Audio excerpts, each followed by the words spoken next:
श्री सूत जी कहते हैं कि सौनिक ऋषियों, भगवान की संतान इतना अहंकार करने लगी कि भगवान के ऊपर अपने स्वभाव को भी सुरक्षित न रख पाई। अब भगवान श्री कृष्ण सोच रहे हैं कि इतने अधर्मियों का विनाश करने पर भी अभी धरती का भार हल्का नहीं हुआ है। एक दिन यदुवंशी उद्दंड बालक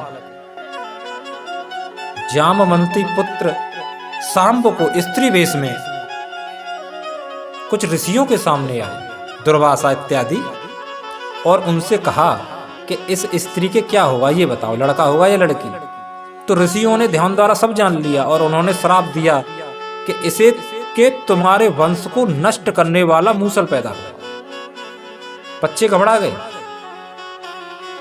उसकी साड़ी को खोलकर देखा तो मूसल था और सारी घटना राजा उग्रसेन को बताई।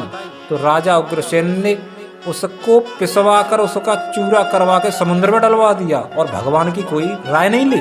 लेकिन वो तो अंतर्यामी है, सब जानते हैं। वो चाहते तो इस श्राप को टाल भी सकते थे, लेकिन ऋषियों को बात को सत्य करने के लिए उन्होंने ऐसा नहीं किया।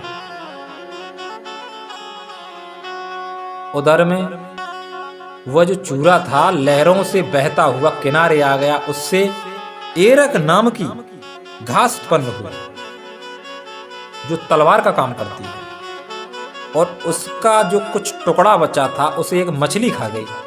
और एक जरा नाम के व्याध्य मछुआरों ने उस मछली को पकड़ लिया और उसके पेट में वो टुकड़ा निकला। तो जरा नाम के व्याध्य ने उस टुकड़े को बाण की नोक पर लगा दिया और द्वारका में अपशगुनों को देखकर भगवान सभी को प्रवास क्षेत्र में ले गए, जहां सरस्वती समुद्र से मिल जाती है। वहां जाकर भगवान ने सबको स्नान, मंगलिक कार्य, देवताओं की पूजा कराई, ब्राह्मणों का सत्कार कराया।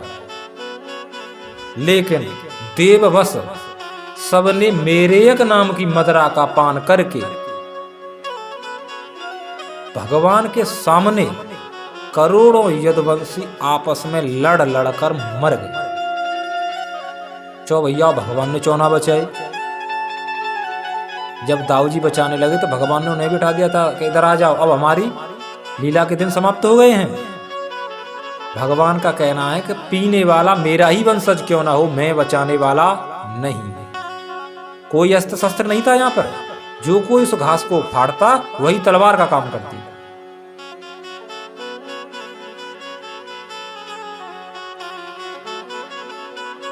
एक बात बताओ भैया, जब पीवे बारे थे कोई खुश रहता है? अरे जाके वही खुश रहते हैं जो जा जैसे होंगे। एक बुढ़ी औरत का वो पीवे बारे के झोर गई कि भैया हमारे छोरा खांसी है गई है, थोड़ी दे देंगे, सुनो जाते खांसी चली जाते।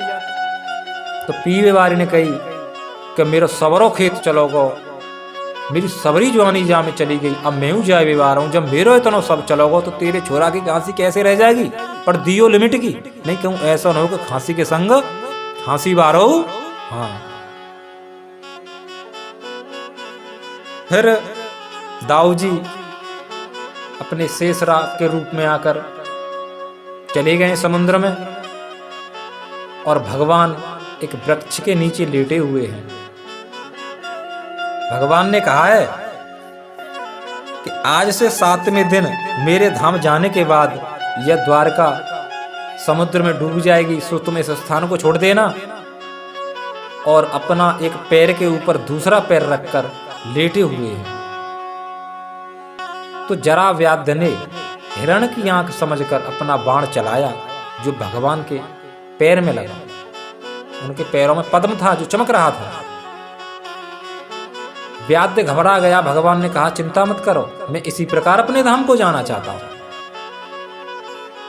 और भगवान अपने धाम को गए हैं। भगवान की मृत्यु थोड़ी ना होती, वो तो अपनी लीला समाप्त करके अपने धाम को जाते हैं।